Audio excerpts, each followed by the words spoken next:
Ustaad Bhagat Singh movie review. Movie అయితే ఇప్పుడే చూసొచ్చాను. నాకేమనిపించిందో అయితే ఖచ్చితంగా మాట్లాడుకుందాం. వీడియోలోకి వెళ్ళే ముందు చిన్న request guys, please do subscribe to our channel and do support మీ. ఇలాంటి హానెస్ట్ రివ్యూలు మీ ముందుకు తీసుకొస్తూనే ఉంటాను.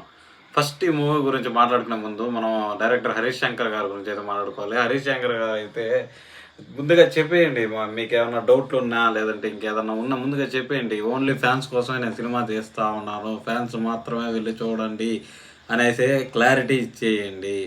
ఫ్యాన్స్ కోసం సినిమా తీసి మీరు అందరినీ ఫ్యామిలీని వెళ్ళి చూడాలంటే కష్టం. నాకైతే మూవీ కొన్ని సీన్లు తప్ప మిగతావేవి ఎక్కలేదు. ఇంకా ఇది తెరీ రీమేక్ అంటూ ఉన్నారు. అదే పోలీసోడు మూవీ రీమేక్ అంటే రీమేక్ కాదు, కాకపోతే పోలీసోడు నుంచి ఇన్స్పైర్ అయినారని చెప్పాలి. ఖచ్చితంగా 2 సీన్లు అయితే ఉన్నాయి.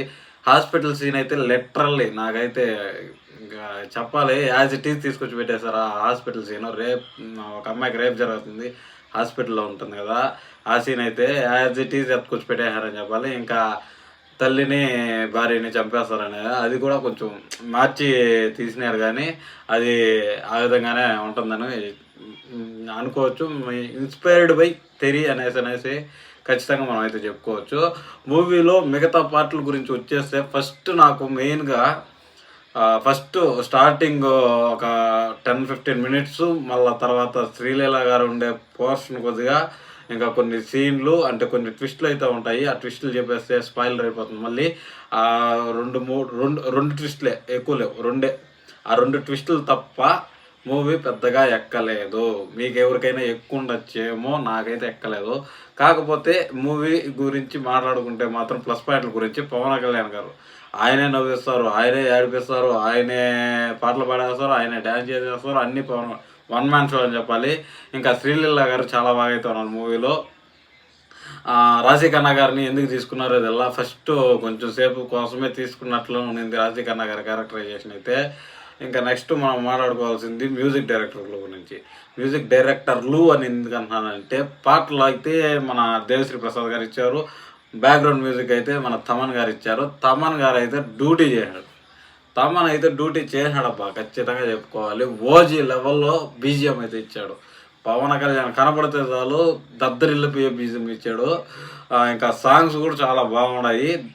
కొన్ని సాంగ్లు మాత్రం మీకు అవసరం లేని చోట వస్తూ ఉంటాయి, కొన్ని సీన్లు కూడా అవసరం లేని సీన్లు పడుతున్నాయని మీకు అనిపిస్తుంది ఖచ్చితంగా. కాకపోతే ఎంటర్టైన్ అయితే అవుతారు, అంటే కామెడీ చేసుకుంటూ అలా సినిమాని లాక్క నిలిపోయారని చెప్పాలి. ఇలాంటి టెంప్లెట్ మనం ఇంతకుముందు చూడలేదంటే, ఇలాంటి టెంప్లెట్ చాలాసార్లు చాలా సినిమాల్లో మనం చూసేసాం.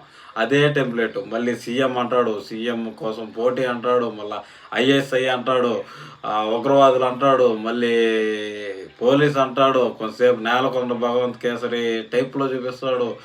ఈ టైప్లో అయితే మూవీ నడుస్తూ ఉంటుంది. అంతా క్లమ్జీగా ఈ సీన్లో పవర్ స్టార్ పవన్ కళ్యాణ్ కానీ ఫ్యాన్స్ ఎంజాయ్ చేస్తారా చేయరా అని చేసినట్లు అనిపించింది నాకైతే.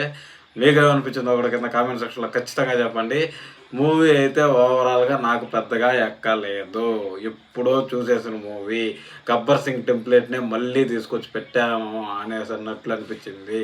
అలాంటి మూవీని మనం ఇంతకుముందు చూడలేదు, ఇలాంటి మూవీ ఇంతకుముందు ఇప్పుడు రాలేదు అనే టైప్లో అయితే లేదు మూవీ.